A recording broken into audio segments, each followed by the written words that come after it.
What if I told you LeBron James was peaking at 40 years old? What if I told you LeBron James is one of the best three-point shooters in the NBA?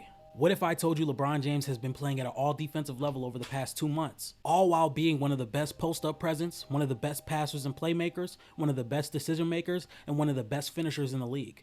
Well, this question is not a what if.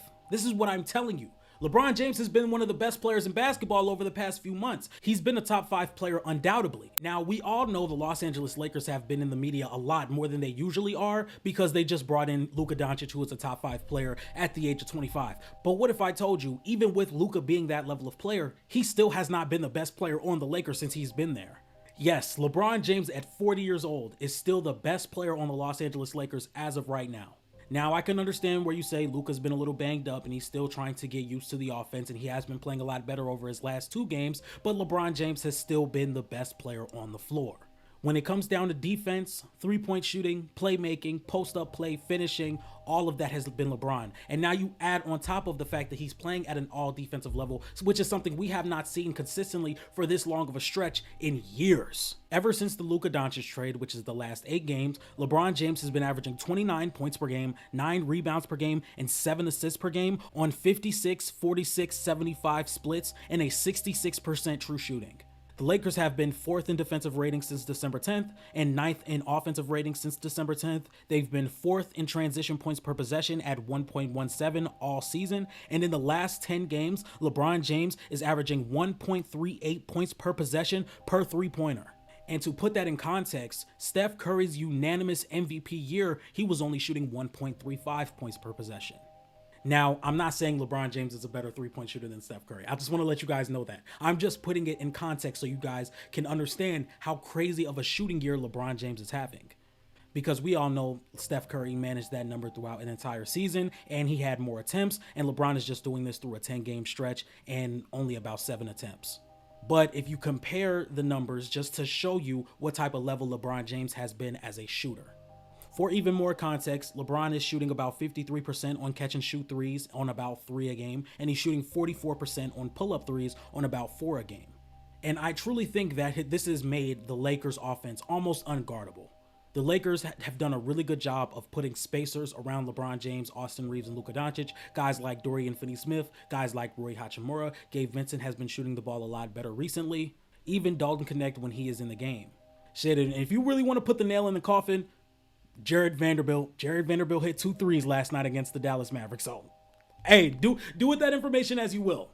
And to me, what I think makes this Lakers team a championship winning level offense is they have 3 creators, 3 above average creators. When you have a guy like LeBron James who gets downhill almost effortlessly, somebody who finishes around the rim almost effortlessly, 79% in the restricted area, by the way, and now you add the pull-up shooting that he has been having recently, it makes this offense unguardable just by his standpoint. Because one of LeBron James's biggest knocks as a scorer is he has never been that consistent 3-level scorer. Yes, we will get years where he's shooting a lot better, but this season he has perfected his jump shot to a way we have never seen before. And now you add somebody who's also shooting phenomenal in the mid-range, somebody who's also playing well out of the post as a playmaker, as a finisher, and as a shooter, and somebody who can also get downhill and has the ball handling to drive past his players. So even if that wasn't enough to worry about, you still have Luka Doncic. Luka Doncic, in the end of the day, is going to be the best player for this team. So once Luka Doncic really becomes that level that we know he's going to be at, once he gets a little bit more games under his belt and he can put those type of performances he had against the Denver Nuggets more consistently, he's going to be the best player. And it really makes it hard for a lot of defenses in the entire NBA to match up with these guys because you have 2 6'7" and above players, about 200 pounds, 200 to, I would say 250 plus, who can really outstrength you driving to the rim. 2 guys who can also hit shots consistently, and 2 guys who also, if you blitz, it's a really bad idea because they always make the right pass. So I would just want to say this. It makes it really impressive for any player to be averaging the numbers that LeBron James is averaging. No matter if you're in the peak of your powers or you're just starting your prime, it would be impressive to put up these type of numbers in any standpoint. But you add into the fact that he's 40 years old, 40, you can make an argument that LeBron James is still a top 2 offensive player in the NBA. And on any given night, the Lakers have 2 players who can look like the best player in the world.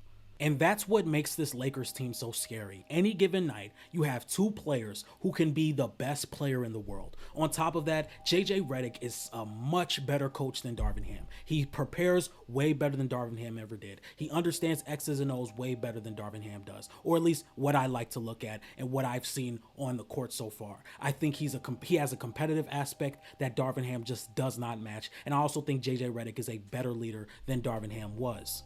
And if you just look around the landscape of the NBA, there are just not a lot of teams that have wing defenders of the size of LeBron James and Luka Doncic to really stop that duo.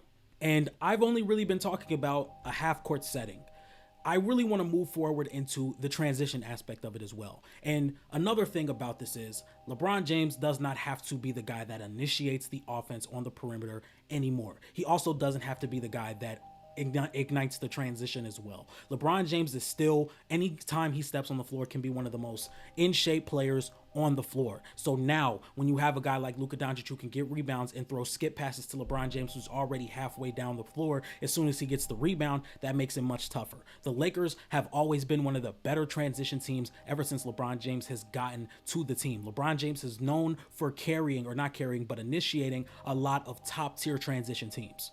And ever since the Luka Doncic trade, the Lakers are third in 3-point attempts a night. This was something that the Lakers really need to fix because of the new era of basketball that we are moving into, and teams really understanding the numbers game a lot more. The Lakers were bottom 5 in 3-point attempts last season, and now they are top 3 with Luka Doncic and LeBron James. It's just a lot of aspects offensively that LeBron James and Luka Doncic really create for this team. And let's not even talk about Austin Reeves. Austin Reeves has been a beneficiary of LeBron James and Luka Doncic being on this team. I have a whole film breakdown on it already on this channel. If you would like to go watch it after this video, go check it out. And that's what I truly believe makes this Lakers team so dangerous. I think a lot of schemes that some teams implemented against Luka Doncic will not work for this Lakers team. There is too much ball creation and too much shot creation on this Lakers team for it to really work against this, for any scheme that you had against solely Luka Doncic to work against this big three. If we take a look at how the Oklahoma City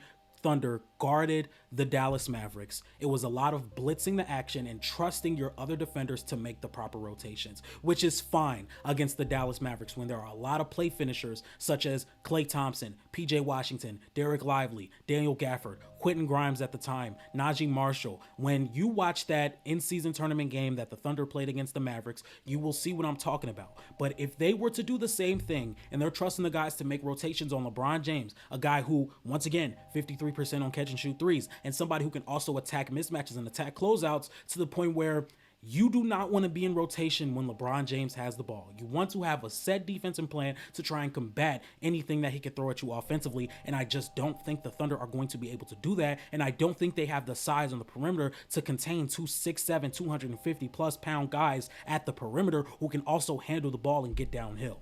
I think the Minnesota Timberwolves have the weakness in Rudy Gobert if you get him out to the perimeter, and that's something that the Lakers are going to be able to do with running a high level of pick and roll, spacing out the offense with their small ball lineups. That's another combat for one of the better defensive teams in the NBA. You can say the same thing about the Memphis Grizzlies with Zach Edey. They're going to get Zach Edey on the perimeter as much as possible. And with their spaced out lineups and the small ball lineups that they run, Jaren Jackson's going to have to be out on the perimeter as well. And what do you do with Ja Morant? Ja Morant's going to get hunted effortlessly in that series.